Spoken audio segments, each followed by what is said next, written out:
Morning, Glory, America. Bonjour, hi, Canada. Hugh Hewitt live inside the Beltway.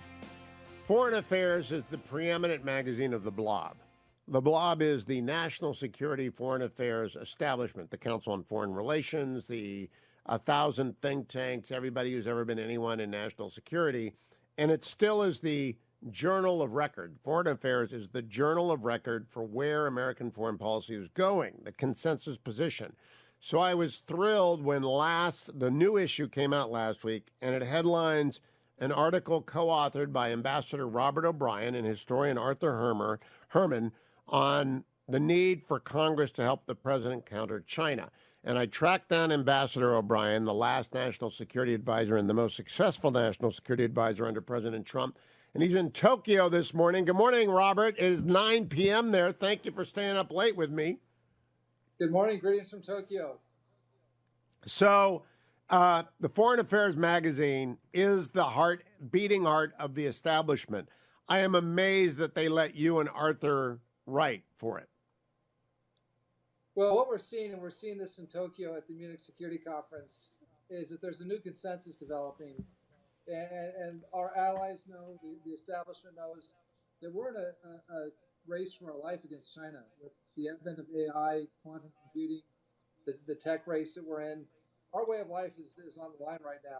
And we either win and maintain a free country, a free world, or we lose, and it's going to be a dystopian future. And what's amazing to me is not just that the establishment in Washington printed our article, it's the fact that here the Japanese, the Germans, the French, the English, the Australians for sure, are coming to the same consensus. So when Richard Nixon published his article on China in 1967, it was the first omen that a change was coming. I think when you and Secretary Pompeo and Christopher Wray and Bill Barr and Vice President Pence did your cycle of speeches in the last year of the Trump presidency on China, that was a sign that the weather had changed. However, this morning in the Post, David Ignatius has a column on your successor as National Security Advisor, Jake Sullivan, being in Vienna for 2 days and being very pleased with the direction of Chinese-American relations. That's a head fake, Robert. I mean, that's just a giant head fake. Are we going to go backwards now that we move forwards? Look, I hope not. And Jake's been one of the more hawkish folks in the Biden administration on China. We'll see. I think what's happening to China understands is that the free world is starting to band together against them, and they're getting nervous when you have Israel, Japan, Taiwan, Korea, the U.S., UK, Netherlands getting together to deny China the tools it needs for the semiconductor industry, building legacy plants for semiconductors, not just the advanced plants. So we're bringing the supply chain back to the free world. They're seeing that big tech, the backlash against big tech is, I think, hit a crest, and it's falling away. So that I think they were hoping that they'd use the U.S. Congress to get rid of Google and Apple and other big tech companies. The Foreign Affairs article lists a bunch of things you want Congress to do. And I don't want to run out of time without giving a summary because it's behind a paywall. And some people subscribe to Foreign Affairs because it is the journal of record for the national security blob establishment. Call it what you will. It matters. What are the key things that you and Arthur Herman want the Congress to do? Well, we got to ban TikTok immediately. I was on a panel this morning here in Tokyo with a senator from Australia, James Patterson, young guy. He's a social media guru. He put out a report through his committee on TikTok, and it's horrifying. So we got to ban TikTok. We've got to stop the Chinese from buying agricultural land around our military bases. We've got to shut down the Confucius Institutes at all our colleges and universities where they're spying on Chinese expats and stealing research from our universities. There shouldn't be one Confucius Institute or some fake new name Confucius Institute at any college in America. And if the college wants a Confucius Institute, they want Chinese money, we got to cut them off with money. So those are just a couple examples here of things that are totally within our control that we can do right now to protect against the communist Chinese.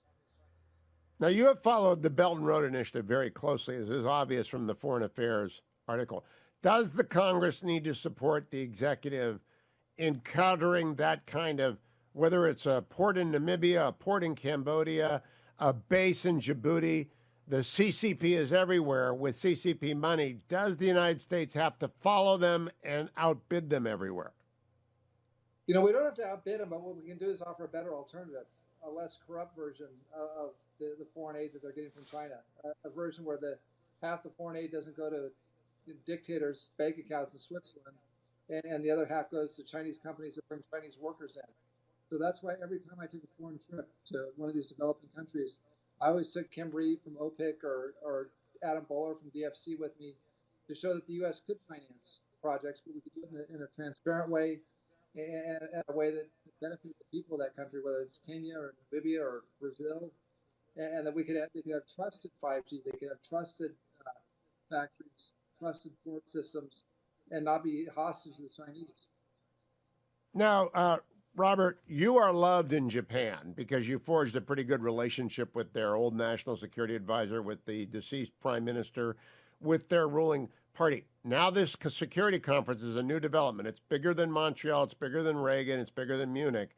What are they talking about in the hallways of Japan when they talk about China? Look, people are worried. The biggest thing they're worried about is scale. The Chinese are so big and they're so committed to winning in AI and quantum and robotics that if they get ahead of us, and especially with things like quantum and AI, we could have a very dystopian future. They'll control the world, and a Chinese world is not a pleasant world. It's a world where Uyghurs go to concentration camps, where Democrats in Hong Kong are put out of business and put in jail. It's a world where India and Taiwan and ASEAN countries in the South China Sea are threatened with military action if they don't kowtow and toe the Chinese line.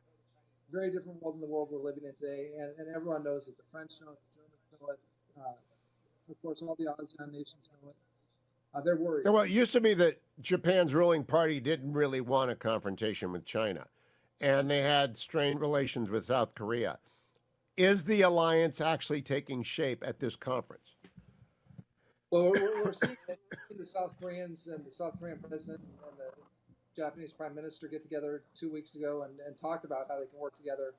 There's a lot of interest in the Quad, the diplomatic arrangement between Australia, India, the U.S., and Japan, and other countries went in. I mean, I kind of call it the cool kids at the lunch table syndrome. That now the ROK and Taiwan and other countries want to get in on the Quad.